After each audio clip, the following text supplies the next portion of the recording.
Hello and welcome to the Be Formless Flow Driven CEO podcast. I will say today, even though it's somewhat evening for you, Jacqueline, and morning for me, mid-morning, welcome to the show, Jacquelyn Nicholson from Dallas, Texas. Lovely to have you Thank here. you. Thank you, B. It's so good to be here. I'm thrilled to be here and talk to you today. Yeah, me too. I felt like pre-show we were just like, and I feel like this is going to be a bit of that kind of conversation today, right? Like, Love it. it's, fresh into the year. We've had our, we've talked around, all the solving all the problems of the world already. And here we are. But looking forward to chatting with you today and quite honored actually, because sales is one of those things for me that I think I'm going to get a lot out of this podcast and I'm going to learn a lot because, I was saying to you pre-show, the minute you say sales, it's like, or it's, yeah, I'm great at this. It's kind of like, so I'm really keen to get your perspective because you've got over 20 years in sales and, as a leadership executive, you're currently 12 months in as a client partner and VP of strategic accounts at Invisible Technologies. And you've built and led enterprise relationships for global brands. You've also been featured as a contributor to Sales Success Stories, 60 Stories from 20, top 1% sales professionals. Kudos to you. Congratulations. I loved that little, I should have those, what are those sound bites? That's maybe one of my themes for this year as part of continuing to build this podcast out.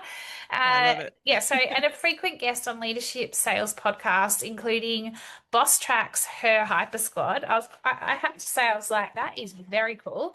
And daily sales tips, but you've also been on Surf Sales. You did mention the two guys' names, and forgive me, I Yeah. didn't write No, them Scott down. Leese and Richard Harris, shout out to the guys from Surf and Sales. I love them. Yeah, amazing. And then last but not least, before I hand it over to you, when you booked in for the podcast and I asked you what's one unique insight or lived experience when it comes to life leadership and business, and this will inform a lot of our chat. Again, back to what I was just talking about before, but be fearless, you said. Success Mhm. cannot be measured, accomplishments. Rather, they are measured by the person you show up as every day. Yep. So tell us how you got into sales, what you meant when you responded to me with that question, and just tell us a bit about your journey. Yeah, for sure. It's funny. I have a confession to make after I tell you how I got into sales. So I got into sales because at the very beginning of my career, I spent a great deal of time in life sciences. I was actually working in clinical research and development for Johnson and Johnson. First place I ever worked. It was a lovely company to work for. I love J&J to this day.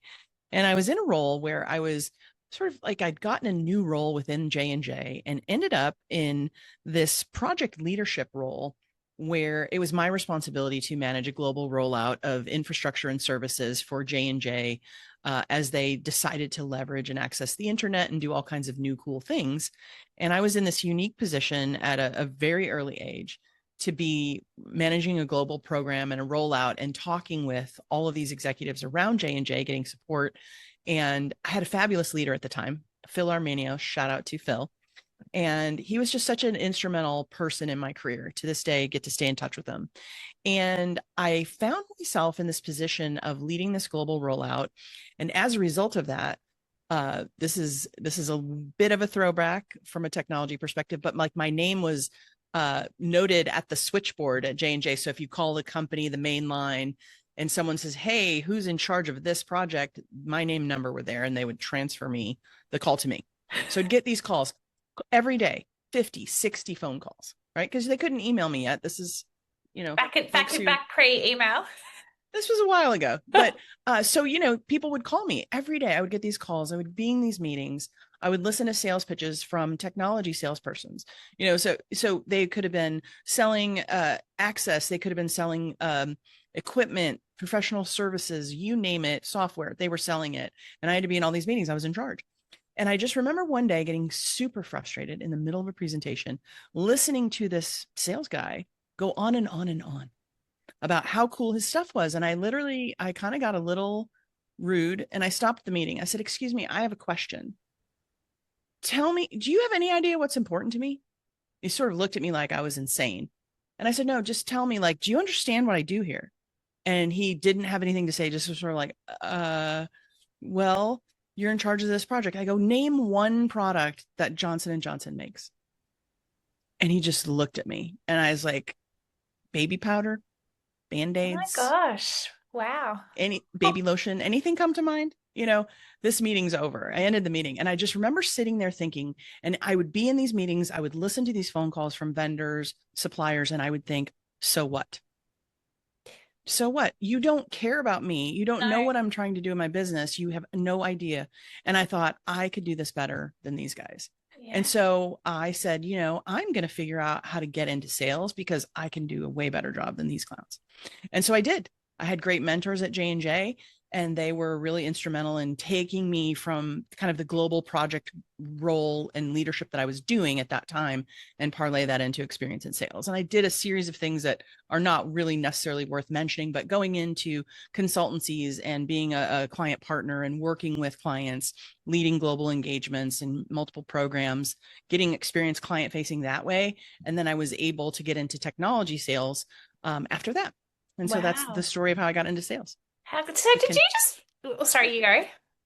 no, you go ahead. I was going to say the confession comes next. Oh, okay, yeah, because I'm like, what's the confession? Like, I'm listening to all of this and I'm like, but I love that you called out the BS, like, Mm-hmm. because, we were talking pre-show and I think this is part of the fear around sales that I was talking to you about, earlier is this like, it's either transactional or it's relational, but, generally like, exactly what was going on for you. How could you not know what Johnson and Johnson was? And how could you not know, like, what you were going in Yeah. like talk to somebody about. And so I love that you put firstly kind of called it out and just said the meeting ends now because you were a woman also Mm-hmm. with a bunch of probably salesmen. No disrespect to Yep. the men because there's some great Yeah. male leaders out there, and Absolutely.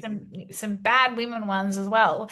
And Oh, for sure. I've worked and for so a few. yeah, same. And so then you decide, no, I want to get into sales because I want to make a difference. I want to reshape it, if you like. And we're talking, Exactly. I'm not talking about like, if we can, I don't, I'm not ashamed to say my age. I'm 48, Yeah. but like I think about back to when I started in my career as well, and the reason why I wanted to do what I did. But I love that you did that. And so did you just then go back into the business and go, I want to join the sales team? Like how did you like what gave you the confidence to do it? Like obviously besides wanting to make a difference. Yeah. Is that the Yeah. confession bit or what's the confession bit? No, I think I've just always had an innate amount of courage and probably audacity. And one of the biggest compliments I ever got was for a leader I worked with and built businesses alongside at three different companies. Kiva Kolstein, who's the president over at AlphaSense. Kiva told me one time that I was an exemplary example of somebody with grit and how he defined Yeah. grit. And so it's just always, I've always been extremely determined, probably to my parents' absolute nightmarish chagrin for many years, just being so fearless and so determined to get my way and this absolute confidence that I could do it. So I knew I could do it. And I just knew I needed good mentors to help me take Yeah. those steps. The confession comes, it's about after, maybe 7 years or so after getting into my first sales role, where I was at a wedding. And at the wedding, we were sitting next to a table, this lovely couple, gentleman who looked to be about retirement age. And I said, "Hey, so what do you do?" He says, "Oh, I'm a salesman. I'm in sales." And I just remember thinking, dear God, I hope that I don't retire someday telling someone at a wedding, 20 years down the road that I'm in sales. Yeah. There was this sense of it was just a stopping point for me. Like it wasn't the only thing I ever wanted to do. And I had some weird shame associated with it. Um, but I've moved so far away from that because I've come to realize how much I love what I do and how it's not what people will typically think of it. And I was at this point in my career where it was just like, well, I don't want to do this forever. I want to do other things. Now, I couldn't have defined what those other things were, Yeah. but I had this picture in my head of not wanting to be associated with the stereotype because I was still in a world where the stereotypes were very true. It was a lot of the sales bro culture, which has its place and can be very fun. Yeah. Some, even with some of the ladies that you work with, but there's a time and a place for it, and it's just not necessarily my vibe, especially the what with what I do in working with senior executives. So I just remember this moment of panic at this wedding, thinking, "Oh my God, if I spend the rest of my career in sales, I'm going to die. I will die." And I hung on to that, like, sort of like that fear, that anger, that sort of like, oh, well, I won't do this forever, for a Yeah. while, until I realized, and I got to this point in my career where I was like, no, I'm thinking about this all wrong. And I think this is where you and I were chatting before the show, is there are a lot of unfortunate sales stereotypes, but there are wonderful men and women who are changing those stereotypes. There are people Yes. like Scott Leese who talk about this a lot. Dale Dupree talks about this a lot. How do you change the game? How do you show up differently? And it's really gets to the core of the answer to your question of, what advice I would give to people. It's, our success. Like, look, I just read this again in James Clear's book, Atomic Habits, where it says Yeah. winners Good, and isn't it? losers have the same goals. Winners and losers have the same goals. Mm, mm. What's the difference? The difference is, who are you at the core? Like, who do you show up as? Like, my identity is not tied to meeting my number. My identity is not tied to a big deal. My identity is tied to being the woman that my husband would be proud to marry again, Yeah. around being Love the that. mom that my children are proud to introduce to their friends, about being someone that a boss or a client would work with again. And if I can do those things, it doesn't matter what the numbers look like. It doesn't matter what happens, because at the end of that, I am being the person I aspire to be. What's Mm, really great about that is, you know what? I'm really proud to be in a leadership position, in a sales role, because I take care of my clients. It's a servant role in my view. Like, yeah. the best sellers are servants. They're there to serve and solve problems, and they care deeply about their customers' businesses. They know the challenges they face, and they will help those customers if it's something that they can't sell. Like, I've been in 1,000 conversations where I'll say to someone, I can't really help you with this, but I know someone who can. Yeah. And that's something that, like, for years has meant the world to me. And so that initial fear of, like, oh God, I don't want to do this, is like, oh no, I love doing this. And I have customers that I still talk to this day that haven't bought anything from me in years, who will still say, Jacquelyn, you were just amazing. You helped me succeed in my career. You helped me get this accomplished. You solved a big business problem.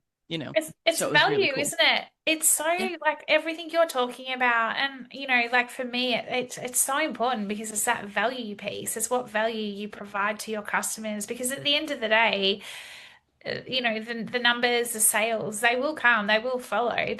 But what value are you offering and providing, and being that, I always get told that I walk in my client's shoes. I've got this unique ability to walk in my client's shoes. You sound like very similar in terms of understanding, kind of their pressure points, yep, what's keeping them awake at night, what problems they can't solve that they need, their partner to solve with them. And so exactly. there is that the minute you said, like, listening to you and you talking to this guy and meeting him at the wedding, and he says I'm a sales guy or whatever, like, it is like a bit of it's an old school kind of. I can see how Yeah. because I like, was like, no, I don't want to do this forever. yeah, because it does have that. Do you still think that, like, in today's day and age, if you like, that you said there's somewhat a role for the sales bro at times, things like Mm-hmm. that. Like, what Yeah. are you seeing that's changed, like, in the last however long, Mm-hmm. when it comes Yeah. to sales? Because you've clearly been doing this and Mm-hmm. reshaping it for a long time, and Yeah. you're one of the I don't know what to call it. I shouldn't say good ones, but you know what I mean? Like, you've always done Mm-hmm. it in a Yeah. different way. Yeah. Like, what are you I seeing? think the number one, some of it will never change, right? It's about somebody needing help with in a problem that they want to solve. And if you have the ability to help them solve it, that is the core of it always. Whether Mm, we're working with AI, whether we're working in manual tools, and a- and maybe it's like, hiring a contractor to come in and help you fix your driveway, right? That we're selling things constantly. I raised my kids. We used to joke, like, nothing happens till somebody buys something, yeah. because it was like, somebody's going to buy something. That's what kind of makes the world go round, is, we're serving each other, we're buying products and services, and we're spending our salaries on other things that we need. And that provides someone else's salary. And it's a wonderful ecosystem. The things that have changed, I think, are things that should change. There's still some things that absolutely need to change, so now more than ever, buyers, people who buy technology, let's say, so thinking of B2B sales exclusively for just a second, Yeah. the modern buyer has access to way more information than they ever possibly had, when I first began my sales career.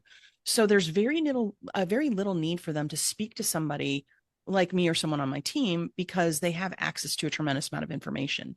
By the time they come to talk to me or someone on my team, they've already learned so much more. There's not necessarily the same kind of sales cycle or the needs that, I might have been accustomed to years ago, but there's still that element of, okay, I'm now ready to buy from the customer, the potential customer. I'm ready to buy. Who's going to guide me through the process? Who's going to help me understand what this is going to fix for me? Who's going to help me understand how do I implement this solution? And Mm, most importantly, how do I de-risk it? And mm. so that part has changed quite a bit. People can get loads of information without me, without any salesperson. But at the end of the day, they're still going to want to talk to someone from the company and there's still support. So you have, there are a lot of product led growth motions, right? So there are plenty of tools that you can go to their website, you can click buy, and you get the solution, and you don't really need anybody. But for a complex solution, if you're deploying AI agents in your enterprise, if Yeah. you're trying to build a proprietary model internal that's going to help you run your business, those are the kinds of things. There's more high touch. You need professional services. You need people that can actually deliver results. And so that's very different. Yeah. I think, there have been a lot of talk, and I don't know that I'm an expert in this field. I mean, I sold SaaS solutions for about a decade, since it was kind of new. And I think SaaS is going to change. I don't think it's going to die, but man, it's got to change. Yeah. And yeah, I actually have to find out where I saw it. And when I do, I will email it to you and you can maybe share it in one of Yeah, your for sure. That'd be Substacks. great. It was a comment on a LinkedIn post, and the comment that the guy had was absolutely spot on. And he was just talking about where the value in the enterprise is going to be found, how people are going to approach it differently. And it was just like, I was just like, I just want to bottle this person up and have him speak for me some days, because it was so brilliant the way he said it. And I'll find it for you and send it to you. It Yeah, was that'd really be good. amazing. It would. And the thing that like listening to you just then, just talking about how it has changed, but like and listening to you around, we've got like access to so much information now. You only have to ask ChatGPT or any AI tool, what do you think of this? Or like, I'm looking to buy this product or from this, like back to B2B, right? But here's the other thing that's going on for me, and again, I'd love your thoughts on this, is as customers, we're so much like we get all this information, but it's almost like for me overwhelming. So I am looking Mm, for somebody like you to then be able to go, okay, B, okay, so you've got all this information. Let's yep. subtract what you don't need, and this is you know all this information, but this is now Yep. how it's like, this is how you can use it. I think Right. that's still really important because I think that we're, as customers, quite often getting almost overwhelmed by the information at times. And so then how do we remove it so that we Yep. can make that conscious decision of what is actually right for the business, what is right for me, etc. Like, I don't know, like, I don't know what your thoughts are on that, but you must, like at times I just, yeah. Yeah, you have to have somebody help you make sense of it all and apply what really matters. That's critical. I also think, if you have credibility in terms of like, personal credibility or company credibility, it will go a long way, especially with someone who's a buyer and is really confused by the process. But I Mm, always tell people like there's really no change happens until the pain of staying the same is greater than the pain of change, because yeah, change is hard. I Change agree. is very hard. My friend Kristen Connor talks a lot about this, as well as she really coaches individual sellers and teams in a really unique way. And she talks a lot about what the best salespeople and the best sales cultures teach their teams is the concept of, away versus toward language. So toward language, we're always like, oh my gosh, this is so cool. What we do is so amazing. When you do this, you'll 5x your sales. When you get this, you're going to save so much time. That's toward language. What I really like and what Kristen has taught me is like the away language is really powerful. So like when you implement our solution, this goes away. When this happens, this problem Mm, disappears. mm, Away language is super powerful. And why? There's neuroscience behind it. The strongest wiring we have in our brains as humans, as you know this, is loss aversion. So yeah, like I don't want to lose, right? I would rather not lose, you know, and versus like, oh, I'll get this big gain. It's like, but yeah, I don't really want the pain. I yeah, don't want to lose. I don't want to look bad. And yeah. so that's something that's super powerful. It's like loss avoidance is a very powerful motivator, and it's a really powerful thing. And it can be, you can use this both ways.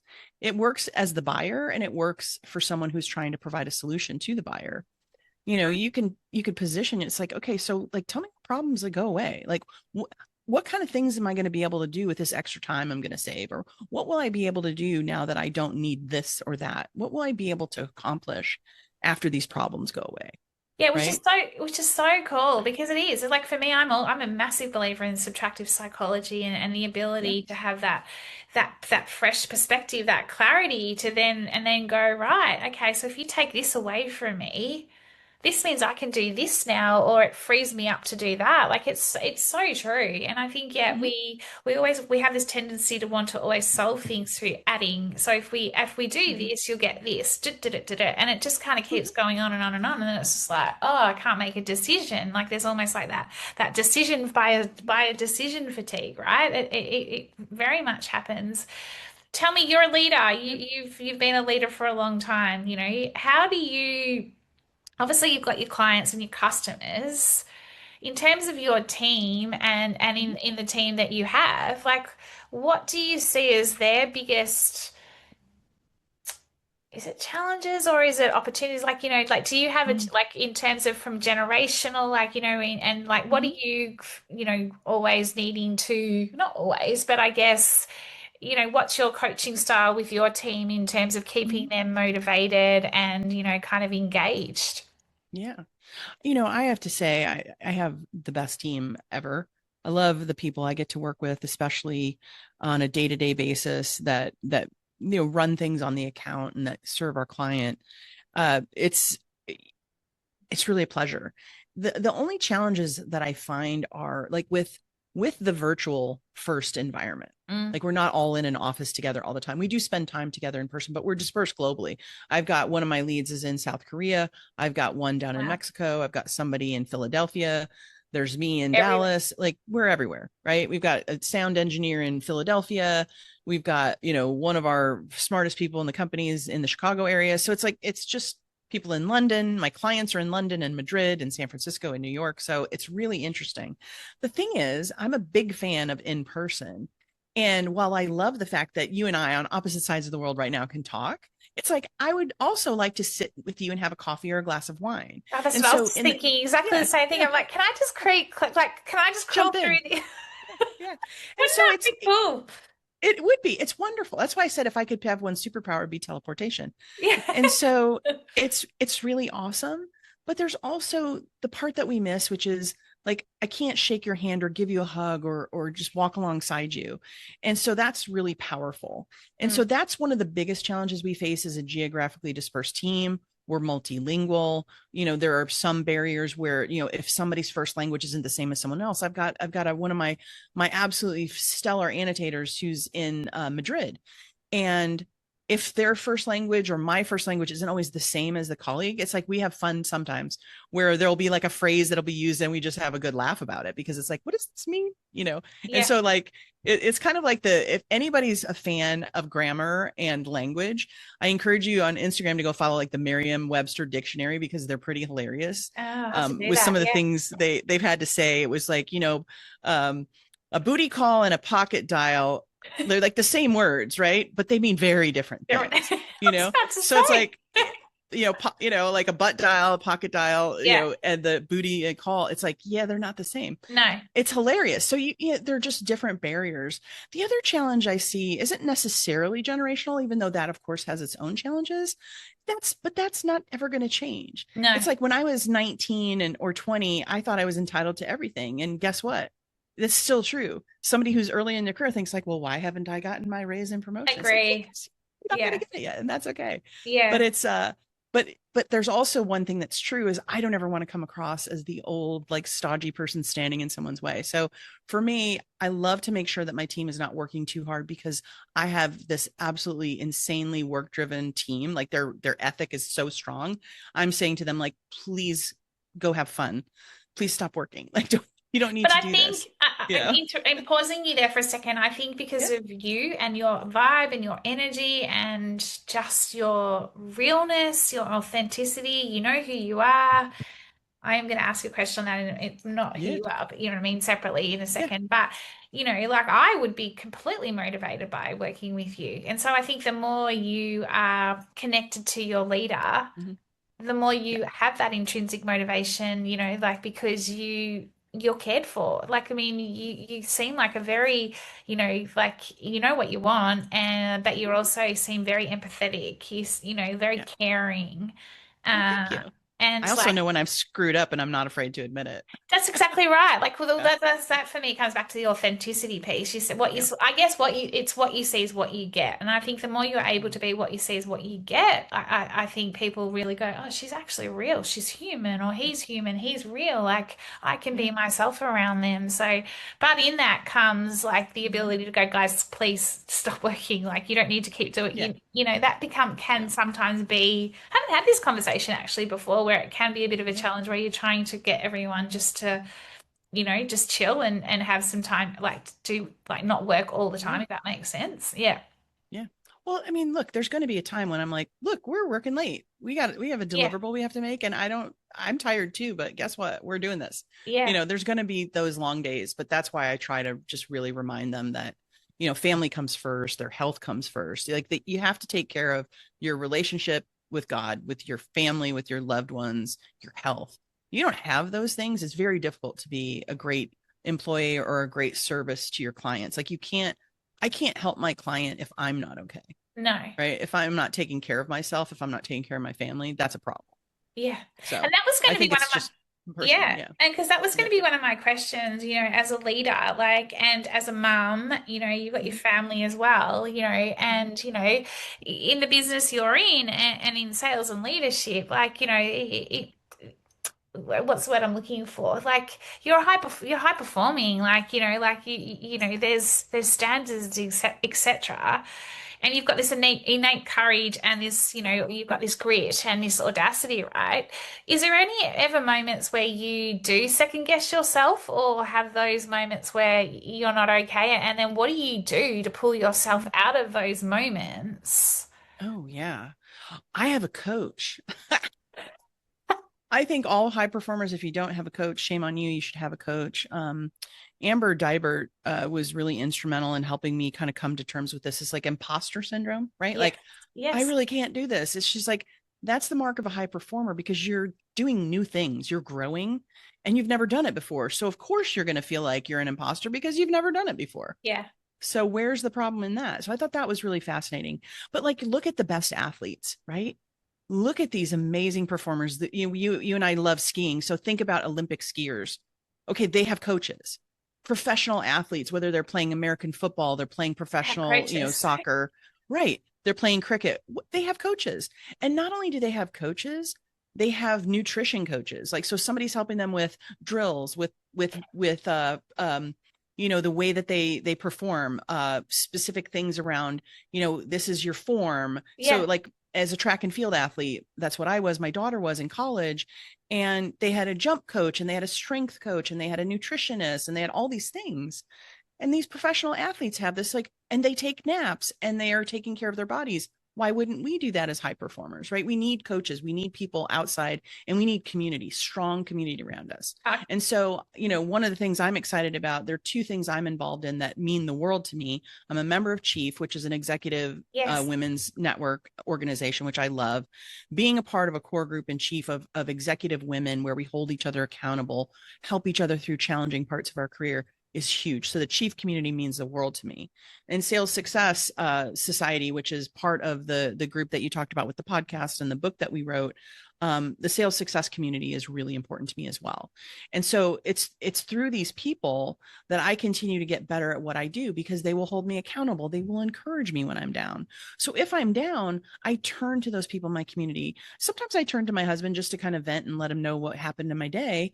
But there are other times when, my husband isn't in sales, he's an operations No. executive. So he can't really relate to it. And plus, I also just would like to keep my relationship with him more fun and interesting Yeah. versus, oh my God, let me tell you what Yeah. happened at work. Yeah. So Dragging. it's great. Yeah. It's great to have other sales professionals, other executive women who can really give you, they can fill your cup, right? Fill your You cup, know but what I also mean? give you objective perspectives and call you out Yeah. on your, excuse my language, shit, dare I say it, when you're Yeah. kind of in it Yeah. and you're like, Yeah. no, why me, or this and that, and they're like, hang on a sec. Like I think that some of the Yeah. best coaches or supporters I've ever had have gone, have you thought about it like this? And you go, oh, Mhm. and you get angry Yeah. or you're annoyed at the time, but then later you're like, Yeah. oh, actually, I hadn't thought about it that way. And Yeah. you evolve immediately. Then you start to go, oh, I need to look at that differently, right? Yeah. And I think it's so important having, I call it the support crew. You got your Mhm. coach, or whether it's your doctor even, and you've got your Oh family, yeah. yes, but you've also got your community, etc. Like we all need that as high performers, and anyone who thinks that they can do it all on their own, you just can't. It's not No, possible, and you can't. like that's the thing. Yeah. Couple of last questions for you because I know it Yeah. is evening for you. You just mentioned the book you co-wrote or co-authored. Tell us a little bit about that. Yeah. So it was a project that Scott Ingram, who is the founder of Sales Success Media, and he was the one that came up with this idea of a top performers podcast. So my marketing guy ran up to me at a sales kickoff years ago and says, "Oh my gosh, you need to talk to Scott Ingram." I was like, "Great, who's Scott Ingram?" He's like, "He has this podcast. He only interviews the number one sales rep in a company." I was like, "That sounds fun." So it was the very first podcast I was ever on. It was, I think it aired in early 2017, if I'm not mistaken. And it was really fun. It was such a fun experience for me. Scott's a professional like interviewer. He's amazing. And along the road of doing the podcast and the daily sales tips and all the things that he had done, we had this idea. We used to talk a lot when I was driving back from San Francisco up to home in Sonoma County. And we would talk and talk and talk about like putting together an event or something for top performing salespeople because we all have our sales kickoffs, right? Yeah, You go to the SKO, you learn about the product features, the new things, you bond as a team, you have a club trip, yay. But you don't really learn how to be a better top performer from other people who are not top performers. I agree. You can only do that in the company of other top performers. And yes, you can learn maybe from a couple of colleagues, but it's not the same. And so, how do you get better if you're at the top of your game already? So, he thought, why don't we put together an event? So, we have a summit every year down in Austin, Texas, which is amazing. And it's really something that was born out of. So, one day, I think in the earliest days of the event back in 2018, 2019, we came up with this idea of coming up with great sales stories. And so we published this book. It was wonderful. I'll get you the link if you want to put it in your show notes Yeah, I later, will but it was, actually. Yeah. yeah,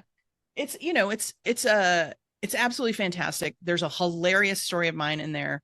And I'm gonna not tell it. I'll share it with you because I'm going to send you one of my books, but it's a really funny story. It's like, just kind of like, what were the fun stories? What were the interesting stories of selling to people? I once got a deal by basically doing a Ray Hudson impersonation for the soccer fans Oh in the my world. You know gosh. who Ray Hudson is, to a CMO.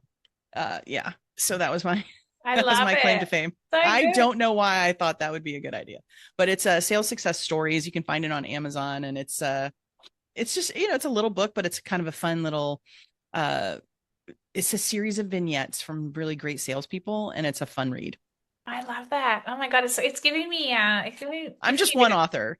yeah, it's giving I'm me a just bit of one. no, it's giving me a bit of insight. Like I see all these insights I'm getting from all the people I'm interviewing in the pod. I'm like a book's coming out of this or something, like they're Oh, little vignettes of all the different absolutely. Oh yeah, conversations and things like that.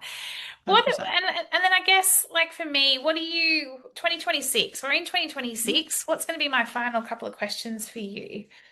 What Yeah. does what is sales like? And I know this is a pretty broad question, Mhm. but what does sales and technology look like, given the world we're in right now? AI, you called it out a few times, like I'm having various conversations at the moment that we're going to see it calm down a little bit this year because it was just such a buzz last year. And, like we're going to see the wood through the trees a little bit more this year. Like like there's and I guess from a tech perspective, we've had other revolutions when it came to the internet, email, etc. It Mhm. does kind of calm down. Yeah. I'm not sure. I'm open-minded. We'll see what happens. But last year was pretty Yeah. wild, let's face it. Yeah. What are you seeing as the biggest, I guess, whether it's trends or opportunities when it comes to sales and tech in heading into Yeah. this year? Yeah. Well, I work in AI, so I have a very upfront, close seat to what happens. I don't, I don't know that I would say it's going to calm down. I think 2026 might be a little wilder. Is that why you were giggling Um, at me? Like I know you've worked, yeah. Like I call yeah, tech, just a little. I'm saying tech with everything within it, Yeah. right? But Well, like, it's we've all been through this, right? I mean, we were not alive when the telephone came around, right? And then there's the internet and there's the dot com and there's, yeah, it's SaaS. There's so many technology shifts. There's some really fun things that you think back about, and I'll never look at the year 2007 ever the same way again. After one of my old founders that I worked for, Noah Breyer, kind of talked about all the crazy shit that happened in 2007. You're just like, oh my god, I will never think of 2007 again ever the Yeah, same. yeah. And it's like all the things that happened then, right? I think what some of the trends are going to be, I think we'll see some really interesting things happening in terms of physical technology powered by AI, whether it's like the you know driverless cars, right? Mm, So autonomous driving, autonomous vehicles, thinking about robotics that can actually solve problems, not stupid things in your house that really can't do anything, but just like actual helpful technology, remote diagnostics, healthcare for rural areas. I think we'll see really exciting things happening there. I think there's a real opportunity for folks.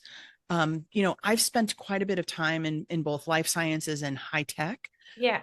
There's an opportunity for a lot of the blue collar fields, whether it's electricians Mm, or HVAC, plumbing. Like those are things that like that will never be outsourced to AI, but AI could enable some of these things.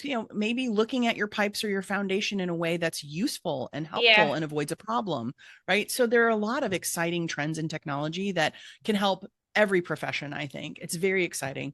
And I tell people, like, if I have a friend say, well, like I asked ChatGPT this and it told me that, or I asked Gemini this, or I asked Claude this, it's like, you know, working with all these models every day, they're fantastic. We love our clients at Invisible, but like every model is fallible Mm, and models hallucinate and they get things yeah, wrong. 100%.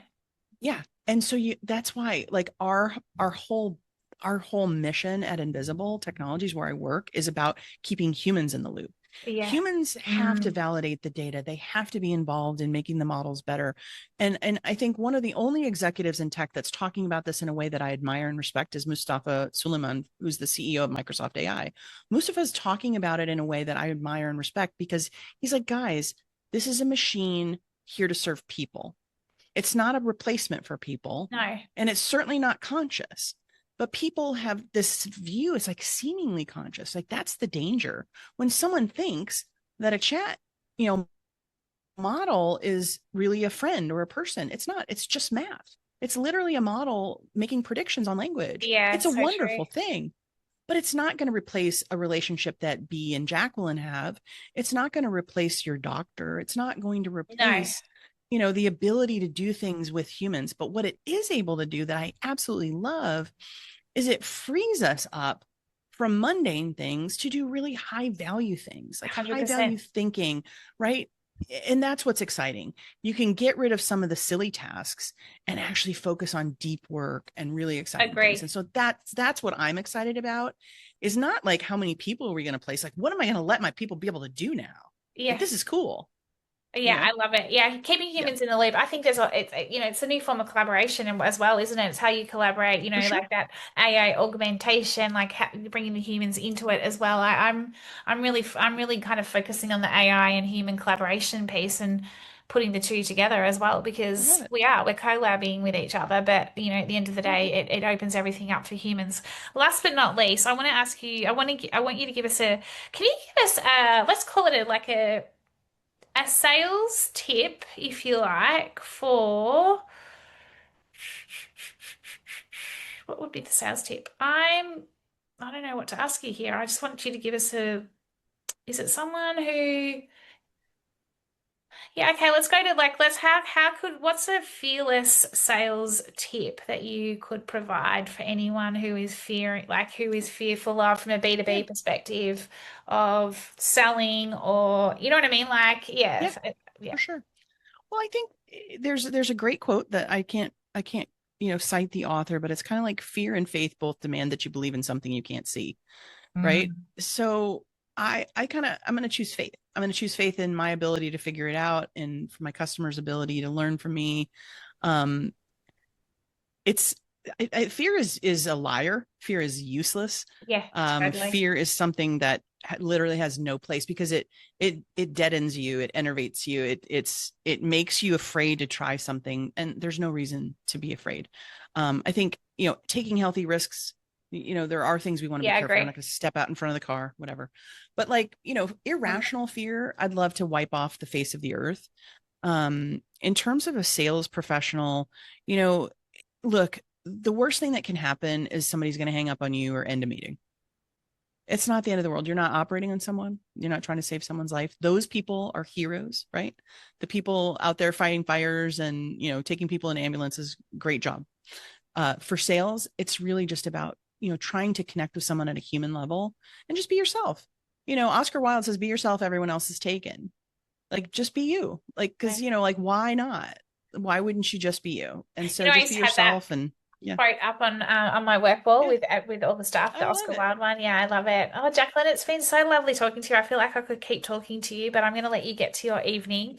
Thank How do we you. find out more about you? How do we find out more about invisible technologies? Yeah. So Invisible's website is invisibletech.ai. So invisible.tech.ai. And you can find me on LinkedIn. There's a black and white snarky photo of me with a little globe next to it. It's Jacquelyn with a Y, Nicholson. And I'm always here to help. And being a sommelier, lover of wine, I'm always happy to give wine tips to people. So Oh, I love it. just hit That's me up. very, Yeah. very cool. I'll have to get some wine tips off you. I'm always looking for a good, a good drop. All Oh, right. I Well, love I'm it. going to let you go. Thank you so much. I love that you it's so refreshing to have Thanks, someone B. like you and just, just everything you are just sharing energetically. And I just feel like I'm wishing you the utmost success for Thank you. 2026. So you've got me really intrigued about AI even more now Thank in you. terms of just like it's going to be even more like, yeah, I think we'll be looking back at this time at the end of the year going, whoa, was this like a What happened? 2007 or not? But yeah, because it is the year of I the know. horse. So thank you so I love much it. and have a wonderful evening. You're welcome, B. Thanks. Have a great day. Bye You bye. too. Thank you.